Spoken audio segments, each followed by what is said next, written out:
All right, today as we continue Unit 2, talking about how we solve linear equations and inequalities, we're going to get into solving absolute value equations. And as we get into that, we'll discuss what is absolute value and define that, and then how we solve equations that include absolute value. So let's get started. All right, so as we discuss absolute value equations, it's important that we know, first of all, what is absolute value. So as we take a look at that, let's take a look at that first equation there. Those brackets that are around the variable x, those brackets represent absolute value. And the absolute value means the distance from 0. So when I take a look there, the distance, or the absolute value of x is 4. So as we look on a number line, we have two spots that are 4 spaces away from 0. 4 is 4 units away from 0. If I go the opposite direction, -4 is 4 units away from 0 as well.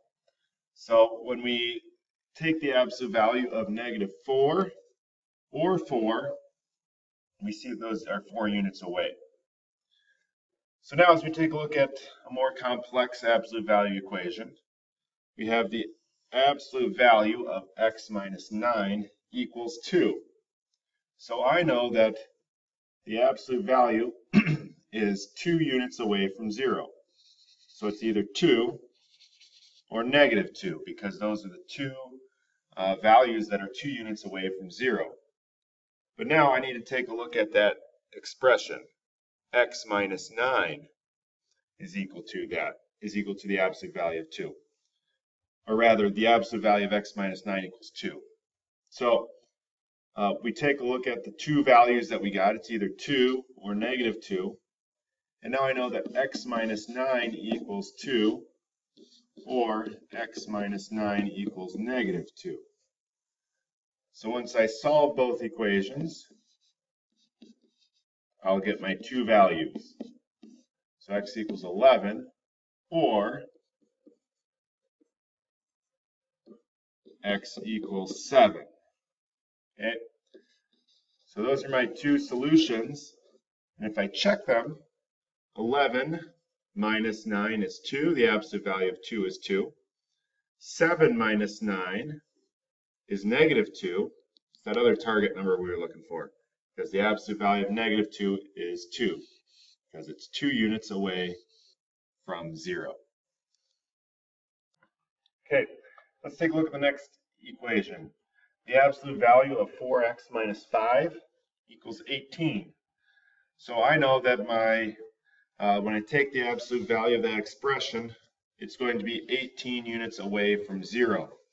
So I'm going to be at 18 or -18. So that's what I need to solve that expression for. So I know 4x minus 5 equals 18, or I know 4x minus 5 equals -18. Okay, so I solve both equations. Get x by itself, 4x equals 23. Divide by 4, x is 23/4, or 5 3/4. If we solve the second equation, add 5 to both sides. 4x equals -13. Divide by 4, x is -13/4, or we could say -3 1/4. So if I place those solutions on the number line, I'd have 5 3/4, -3 1/4 would be my two solutions, because those give me values of 18 and -18 when I plug them in for x. And when I take the absolute value of 18 and -18, I get 18 as a value. Okay, let's move along. Okay, Now, let's say we have an absolute value equation that looks like what we have on the top here. 4 times the absolute value of 2x plus 8 plus 6 equals 30. Now, we need to keep in mind that these absolute value brackets are like parentheses in the fact that we have to do everything inside there first, but we also have to keep in mind that we can't separate anything in there. It's like a barrier, and we can't multiply this 4 by what's inside by using the distributive property. So we've just got to work our way backwards until we just have those absolute value brackets. So in solving for x, we need to get that alone, and we need to get this whole bracket alone. So 4 times whatever the absolute value is, plus 6 equals 30. So we can subtract 6 from both sides. We get 4 times the absolute value of 2x plus 8 equal to 24. Next, we would divide by 4. Get the x terms alone on one side. And we get 6. So now we have the absolute value of 2x plus 8 equals 6. We need to isolate that. So now we know that whatever the absolute value is, so whatever's in here, we don't need to worry about it yet. But whatever's in there has to give us a value of either 6 or negative 6, because those are the two values when we take a look on a number line that are 6 units away from 0. Okay? So those two values are 6 units away.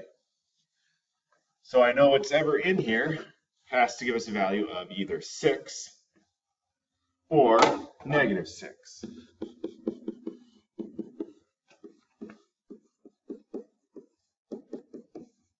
Okay, so we solve both of those equations. 2x equals negative 2. X is multiplied by 2, so we divide by 2. X is negative 1. It's one solution. Or solve the other equation. 2x equals negative 14. Divide by 2. X is negative 7. So we've got two solutions, negative 1 and negative 7. And if we plug those back in, we should get values of 6 or negative 6. 2 times negative 1 is negative 2, plus 8 is positive 6. Absolute value of 6 is 6. When we take a look with negative 7, 2 times negative 7 is negative 14, plus 8 is negative 6. The absolute value of negative 6 is 6. Okay, so those two values give us the solutions we need. You'll find that when we have absolute value equations, we should get two solutions because we are a positive distance away from 0, and we're also going back to the negatives, that same distance from 0. Okay, why don't you try this next example on your own, pause the video, and start it up again when you're ready to take a look at it.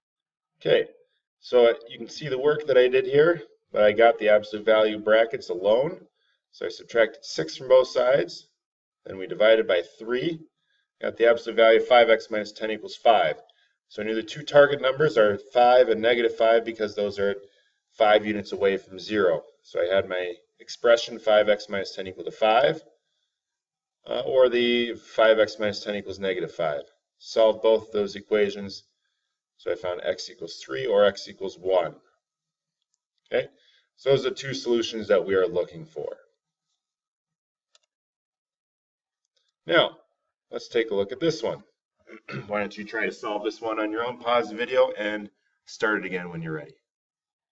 Okay, so the first thing we did was subtract 8 from both sides to get the absolute value of x minus 4 equals negative 2.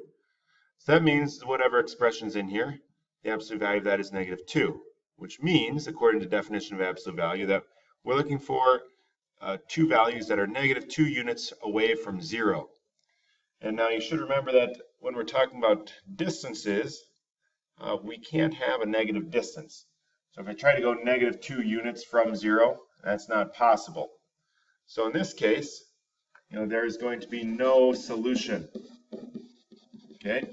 Because we are not able to find a value that will give us an absolute value of 0 for that very reason, because distances cannot be 0. Okay, So, next thing, final thing we need to take a look at is absolute deviation that deals with absolute value. So, absolute deviation, you can see that definition there. Absolute deviation of a number x from a given value is the absolute value of the difference of x and its given value. And you can see the relationship down here. Basically, that means if we have, let's say, for example, this algebra test score, the average is 81 with an absolute deviation of 16. So when we talk about the absolute deviation, that is 16. That means that's how far away from our given average we are going. So the absolute deviation is 16. We want to find out what the values are, what's the range of values, what's the lowest and highest score, so from that given value. So let's say we want to find the value of x. Our given value is, that's our test average, it's 81. Okay, so we're trying to find what are the scores when we subtract the average, give us a deviation or an absolute value of 16. So we know that whatever's in here, this expression, is going to give us a value of 16 or negative 16, because those are the two distances away from 0 that are 16. So I know whatever's in here, whatever expression I have, x minus 81 will equal 16, or x minus 81 will equal negative 16. Okay? So if I add 81 to both sides, I get x equal to 97. Or if I add 81 to this side here, I see that I get 65. So that gives me my range of values. The highest score was a 97. The lowest score was a 65. That absolute deviation is 16 because from that average of 81, we can go up 16 to give us 97, or down 16 to give us 65. Okay, so that's how we apply absolute value in statistics when we try to find out, how much things change, and we use that when different companies are making their products. They have an absolute deviation.